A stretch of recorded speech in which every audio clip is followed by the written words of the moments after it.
চেয়ারম্যানের অপসারণের দাবিতে কলম বিরতি পালন করছেন এনবিআরের কর্মকর্তা কর্মচারীরা। ২৮ জুনের মধ্যে দাবি না মানলে আন্তর্জাতিক ছাড়া সব সেবা বন্ধের হুঁশিয়ারি দিয়েছেন তারা। কলম বিরতির খবর রাখছেন আমাদের সহকর্মী রুহুল আমিন। আরও খবর নিয়ে যুক্ত হচ্ছেন আমাদের সাথে। রুহুল, আপনি তো সেখানে রয়েছেন। এনবিআরের কর্মকর্তা কর্মচারীদের কর্মসূচির সর্বশেষ কি তথ্য রয়েছে জানাবেন আমাদের।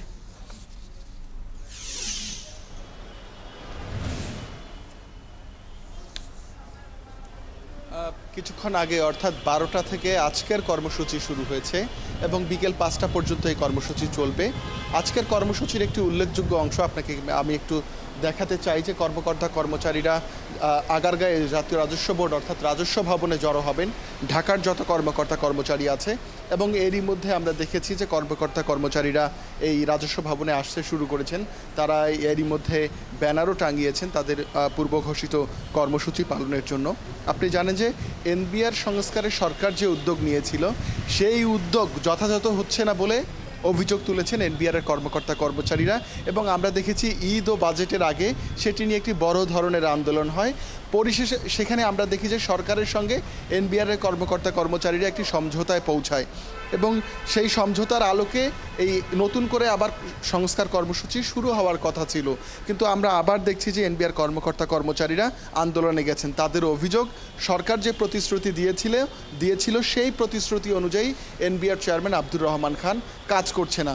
এই অভিযোগে তারা আবার এই চলতি সপ্তাহ থেকে আন্দোলন শুরু করেছে এবং তারা বলছে যে এই এনবিআর চেয়ারম্যান আব্দুর রহমান খান সরকারের প্রতিশ্রুতি অনুযায়ী সংস্কার কর্মসূচি বাস্তবায়ন না করে কর্মকর্তাদের উপর দমনপীড়ন চালাচ্ছেন এবং প্রশাসন ক্যাডার যেভাবে চায় ঠিক সেভাবে তিনি সংস্কার প্রক্রিয়া এগিয়ে নিতে চান।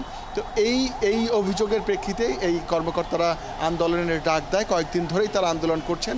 আজকে দুপুর ১২টা থেকে বিকেল ৫টা পর্যন্ত তারা কলম বিরতি পালন করবেন এবং তারা বলছেন যে তারা যে দাবি দাওয়াগুলো দিয়েছেন যে এনবিআর চেয়ারম্যানকে অপসারণ করতে হবে, নিপীড়নমূলক যে বদলি আদেশগুলো করা হয়েছে সেগুলো বাতিল করতে হবে এবং এনবিআর সংস্কার ঐক্য পরিষদকে সংস্কার নিয়ে আলাপ আলোচনার সুযোগ দিতে হবে, বৈঠক করার সুযোগ দিতে হবে। তারা বলছে যে এসব দাবি যদি মানা না হয় তাহলে ২৮ তারিখ থেকে তারা সারা দেশে কমপ্লিট শাটডাউন ঘোষণা কর্মসূচি পালন করবেন। অর্থাৎ সব ধরনের এনবিআরের যত ধরনের রাজস্ব আদায় কার্যক্রম, আমদানি রপ্তানি কার্যক্রম, যেই ধরনের কার্যক্রম আছে শুধু আন্তর্জাতিক যাত্রী সেবা ব্যতীত সব ধরনের কার্যক্রম তারা বন্ধ করে দিবেন। আজকে যে কর্মবিরতি চলছে এনবিআরের বিভিন্ন অফিসে, সেখানে কিন্তু দুটো সেবাকে তারা এই কর্মসূচির আওতামুক্ত রেখেছে। একটি হচ্ছে আন্তর্জাতিক যাত্রী সেবা, অর্থাৎ আমাদের বিমানবন্দরগুলো দিয়ে যাত্রীরা যাওয়া আসার ক্ষেত্রে যে সেবা পান সেই সেবাটি থাকছে, এবং আমদানি রপ্তানির ক্ষেত্রে যে সেবা এনবিআর ব্যবসায়ীদেরকে দিয়ে থাকে এই দুটি সেবা শুধু চালু আছে, বাকি সব সেবা মোটামুটি বন্ধ আছে। আজকে বিকেল ৫টা পর্যন্ত এটি বন্ধ থাকবে। এই ছিল আমার কাছে সবশেষ খবর। রুহুল, আপনি থাকুন সেখানে। যখন আন্দোলন শুরু হবে নিশ্চয়ই আপনার মাধ্যমে আরও তথ্য আমরা সেখানকার দর্শকদেরকে জানানোর চেষ্টা করব।